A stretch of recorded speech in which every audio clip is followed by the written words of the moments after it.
Well, all right, it's time for an update video on this because it has been just over a year since I purchased these chairs. I did an unboxing video that was reasonably successful for this channel in terms of views and hits, and I've gotten lots of people asking how the chair has held up. And to be clear, I bought two of them. So what's nice is I have two different specimens to compare and sort of extrapolate general sort of trends I see. So in general, first thing I want to say is these chairs have held up remarkably well. They're very good. They still glide well. I did purchase the optional glide feet instead of the rollers, the wheels for the bottom.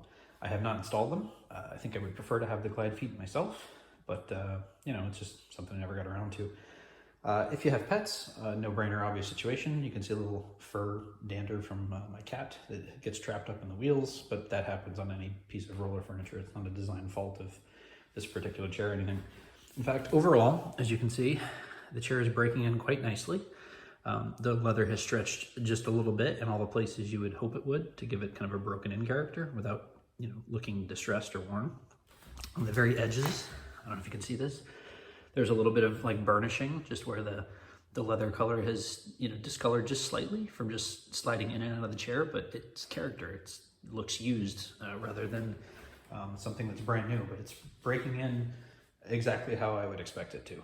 The chrome finish is held up great. There's no appreciable scratches. It does show a lot of, you know, thumbprints, etc. You can see, like, you know, right here, for instance, but it's just, you know, that's use. If you got something on your arm or your hands or you're eating lunch, it'll get on the chrome, but it cleans up very nicely. As contrast, this chair I just cleaned with a typical leather wipe that most people can find in their local stores. This chair is completely uncleaned. And some things I'll point out: if you wear dark denim or otherwise do that, you sort of might get a little bit of transfer that seems to come off reasonably well with just using a leather wipe. So you can see some dark spots, but doesn't bother me in the least. Like I said, this one's completely uncleaned, and you can see that, you know, if you don't clean your chair regularly, you're going to expect little pockets of dirt to happen. But again, that's not a design flaw inherent to this particular manufacturer, who did a great job building and constructing this high quality chair. It's just the nature of the chair. The little grooves will catch dirt. Going back over here, just to compare again, you know, you won't see as much of that staining or color transfer because I just cleaned this one. And so you might see a little bit of the chair. Don't be alarmed, just clean it. In case anyone's wondering, that's the product I use. Don't use it every day and wear the chair out. You don't need to. Every once in a while, just give it a tidy up or a clean.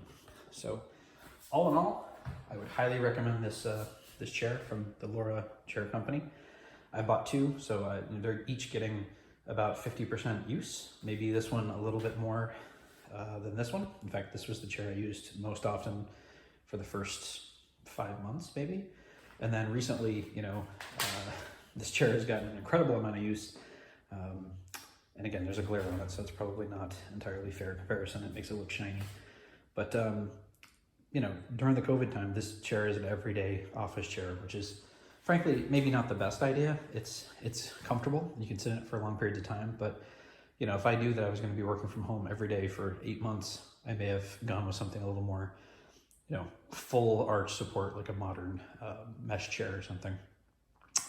Again, it's a totally comfortable chair, and it's great for sitting at for 8 hours at a time. I have no problem, or, you know, etc. But, you know, it was really kind of designed as a semi-occasional chair, something I would use a couple times a week working from home. But now I'm pretty much working from home every single day, and I have been since February.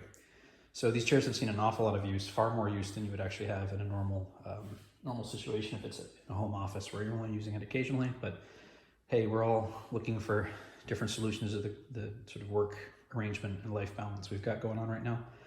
Anyway, just wanted to show that the chairs have held up very, very well. I still recommend them. You can see down here, there is a little bit of grease that ends up on the rotating shaft there. I don't know if that's normal, but they both seem to do it. So I suspect that anyone's would have a little bit of that grease and oiling kind of happening over time. It could be the hydraulic fluid or something in the ramp. I don't know. I don't think it's causing any issue. I think everything works fine, but it is something to keep an eye on, and I will report back, you know, in another 6 months or so. I'd intended to do a 6-month review, but effectively, like I said, because I've had two of these chairs, this is a 6-month review because each has seen you know, seen use by and large for 6 months, but it's actually been almost a full year since I purchased the chairs. Anyway, that's the update. If anyone has questions, please leave them in the comments below. And if you like this video and you want to see more chair or furniture unboxing review kind of videos, I'm happy to do some of that stuff because I'm about to buy some other mid-century modern furniture for my house. So let me know. Thanks.